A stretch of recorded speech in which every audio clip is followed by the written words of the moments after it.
கோவை ஆர்எஸ்புரம் பகுதியில் குப்பையிலிருந்து உரம் தயாரித்து விவசாயிகளுக்கு இலவசமாக விநியோகிக்கப்பட்டு வருகிறது. இது தொடர்பாக கூடுதல் தகவல்களை தருகிறார் அங்கிருக்கும் எமது செய்தியாளர் நேசராஜ். ஆர்எஸ்புரம் பகுதியில் குப்பையிலிருந்து உரம் தயாரித்து விவசாயிகளுக்கு இலவசமாக வழங்கும் பணி எப்போதிலிருந்து நடைபெற்று வருகிறது? யார் இந்த பணியில் ஈடுபட்டிருக்காங்க? நாம் தற்பொழுது ஆர்எஸ்புரம் பகுதியில் நின்று கொண்டிருக்கிறோம். இந்த 23வது வார்டில் குப்பை இல்லா பகுதியாக அவர்கள் மாற்றி வருகின்றனர். அதே போல இந்தியாவில் 2 இடங்களில் இந்த சூன்யா திட்டம் அறிமுகப்படுத்தப்பட்டுள்ளது. அதே போல சிம்லா பகுதியில் ஒரு வார்டும், அதே போல கோவை மாநகராட்சியில் உள்ள 23வது வார்டிலும் இந்த சூன்யா திட்டம் அறிமுகப்படுத்தப்பட்டுள்ளது.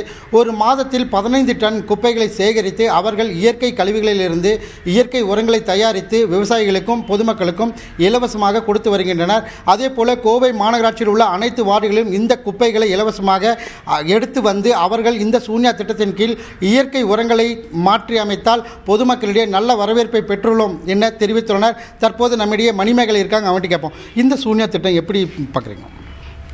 இது தெற்கு ஆசியாவில் இருக்கிற யூரோப்பியன் நாடு இதுக்கான திட்டத்தை தொடங்கினாங்க. தெற்கு ஆசியாவில் 7 நகரங்களை செலக்ட் பண்ணாங்க. அதில் இந்தியாவில் 2 வார்டு, ஒன்று சிம்லாவில், தென்னிந்தியாவில் தமிழ்நாட்டில் இருக்கிற கோயம்புத்தூர் மாநகராட்சியில் 23வது வார்டு. இது 2013 அக்டோபர் 2ஆம் தேதி நாங்கள் தொடங்கினோம். வீடு வீடாக 1 மாத காலம் மக்கும் குப்பைனா என்ன, மக்காத குப்பைனா என்னன்னு பொதுமக்கள்கிட்ட போய் விளக்கி சொன்னோம். பொதுமக்கள் உடனடியாக புரிஞ்சுக்கிட்டு எங்களுக்கு முழு ஒத்துழைப்பு கொடுத்து 3 மாத காலத்தில் ஒரு 50% மக்கள் தரமாக பிரித்து கொடுத்தாங்க.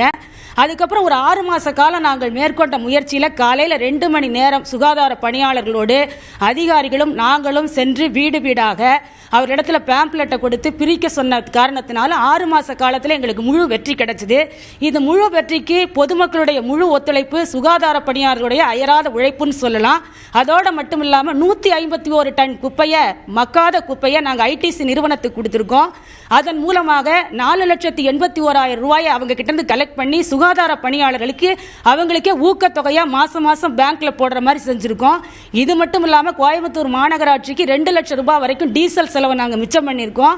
இத்தனையும் மாநகராட்சிக்கு செய்திருப்பதற்கு காரணமாக இருக்கிற மக்களின் முதல்வருடைய ஆசியோடு, உள்ளாட்சித்துறை அமைச்சருடைய ஒத்துழைப்போடு, மாநகராட்சியினுடைய மேயர், ஆணையாளர்கள், அதிகாரிகள் பெருமக்கள், சுகாதார பணியாளர்கள், பொதுமக்களுடைய முழு ஒத்துழைப்போடு இந்த திட்டம் இன்றைக்கு வெற்றிகரமாக இங்கே நிறைவேறி இருக்கிறது. 95 பின்னும் இந்த வார்டில் கிடையாது. குப்பத்தொட்டி இல்லாத வார்டு, குப்பைகள் இல்லாத வார்டு என்கிற பெருமையை எங்களுக்கு தந்திருக்கிற மக்களுக்கு நன்றி காணிக்கையாக்குறோம்.